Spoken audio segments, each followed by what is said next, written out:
বাংলাদেশ পুলিশের সার্জেন্ট পদে নতুন একটি নিয়োগ বিজ্ঞপ্তি প্রকাশিত হয়েছে। যারা বাংলাদেশ পুলিশে চাকরি করতে চান তাদের জন্য এটি সুবর্ণ সুযোগ। সার্জেন্ট পদে নতুন একটি নিয়োগ বিজ্ঞপ্তি প্রকাশিত হয়েছে।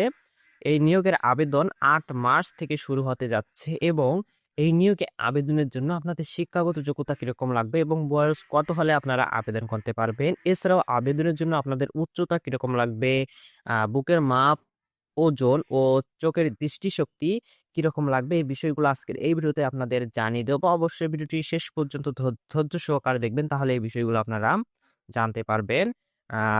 পুলিশের সার্জেন্ট পদে আবেদনের জন্য পুরুষ প্রার্থীদের উচ্চতা লাগবে 5 ফিট 8 ইঞ্চি।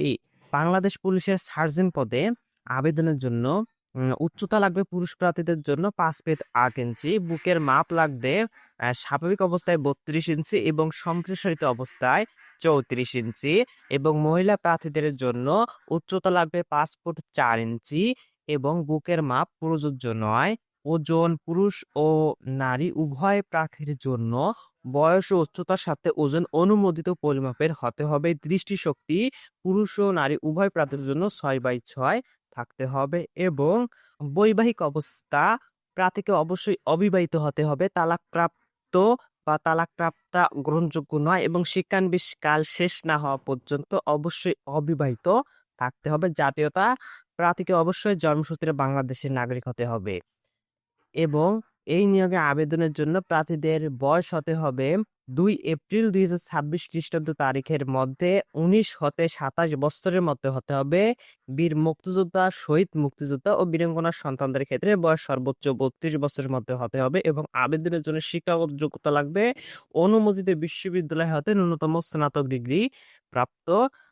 আপনাদের যাদের স্নাতক ডিগ্রি রয়েছেন তারাই এই সার্জেন্ট পদে আবেদন করতে পারবেন। মোটরসাইকেল চালানোয় দক্ষতা থাকতে হবে, কম্পিউটারের দক্ষতা সম্পূর্ণ হতে হবে, তাহলে আপনি বাংলাদেশ পুলিশের সার্জেন্ট পদে আবেদনের যোগ্য হবেন। এবং বাংলাদেশ পুলিশের সার্জেন্ট পদে এই নিয়োগের আবেদন শুরু হবে 8 মার্চ 2026 খ্রিস্টাব্দ সকাল 10 ঘটিকা এবং অনলাইনে আবেদন শেষ হবে 2 এপ্রিল 2026 খ্রিস্টাব্দ 11টা 59 মিনিট পর্যন্ত।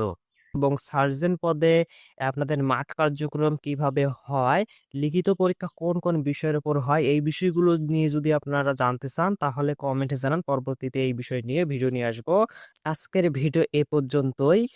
যদি ভিডিওটি থেকে আপনারা কিছু জানতে পারেন অবশ্যই ভিডিওতে একটি লাইক দেবেন এবং বন্ধুদের সাথে ভিডিওটি শেয়ার করবেন। যারা এখন পর্যন্ত আমাদের ইউটিউব চ্যানেলটি সাবস্ক্রাইব করেনি অবশ্যই সাবস্ক্রাইব করবেন।